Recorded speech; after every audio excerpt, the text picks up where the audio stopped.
तो आज हम इब्राहिम की कहानी के बारे में देखेंगे, जिन्हें दुनिया में ईमान का बाप कहा जाता है। इब्राहिम की जिंदगी हैरतों और चैलेंजों और खुदा के अजीम वादों से बड़ी पुड़ी हुई है। क्या आपने कभी सोचा है कि कैसे एक इंसान अपने खानदान और मुल्क को छोड़कर सिर्फ खुदा के वादे पर चल पड़ता है? इब्राहिम की कहानी हमें दिखाती है कि ईमान की ताकत और खुदा पर भरोसा हमें कहां तक ले जा सकता है। पैदाइश 12 में खुदा ने इब्राहिम को बुलाया और कहा कि वो अपने खानदान और मुल्क को छोड़कर उस सरजमीन की तरफ जाए जिसे खुदा ने उसे दिखाई दिया है। खुदा ने वादा किया कि वो इब्राहिम को एक अजीम कौम बनाएगा और उसका नाम हमेशा के लिए बबरकत होगा। इब्राहिम ने बला झिझक खुदा का हुक्म माना और अपने खानदान के साथ कनान की तरफ सफ़र किया। पैदाइश 15 में खुदा ने इब्राहिम से आसमान की तारों की मिसाल दी और कहा कि जितने तारे हैं इतने ही इसकी नस्ल होगी। इब्राहिम और उसकी बीवी सारा को अब तक कोई औलाद न हुई थी, लेकिन इब्राहिम ने खुदा के वादे पर मुकम्मल ईमान रखा। खुदा ने इब्राहिम को इसके ईमान सबक रास्तबाज करार दिया।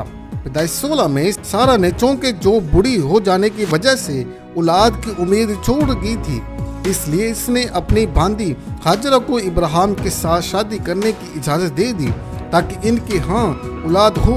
हाजरा के जरिए इब्राहिम का बेटा इस्माइल पैदा हुआ, लेकिन ये खुदा का वो वादा नहीं था जिसका इब्राहिम और सारा इंतज़ार कर रहे थे। पैदाइश 17 में खुदा ने एक नया वादा किया और कहा कि इब्राहिम का नाम हमेशा के लिए इब्राहिम होगा और उसकी बीवी सारा के जरिए को बेटा मिलेगा।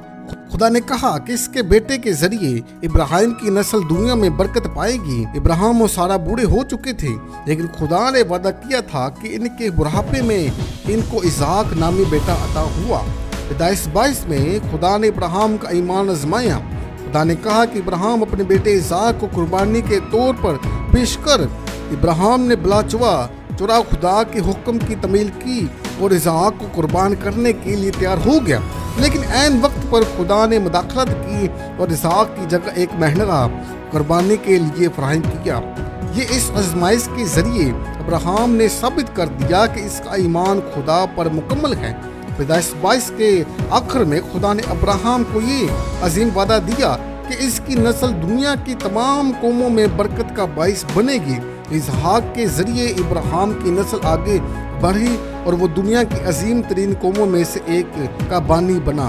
इब्राहिम की कहानी ईमान, कुर्बानी और खुदा पर मुकम्मल भरोसे की एक मिसाल है। इसने कभी खुदा पर शक नहीं किया। खुदा ने इब्राहिम को वादा दिया था और वो वादा पूरा हुआ। इब्राहिम की नस्ल आज भी दुनिया में मौजूद है और उसकी कहानी हमें हमेशा के लिए ईमान का एक अजीम नमूना बना देती है। ये थी इब्राहिम की कहानी जो हमें सिखाती है कि खुदा के वादे हमेशा सच्चे होते हैं और जब हम ईमान के साथ उसके हुक्म मानते हैं तो बरकतें हमारी जिंदगियों में नाजिल होती हैं।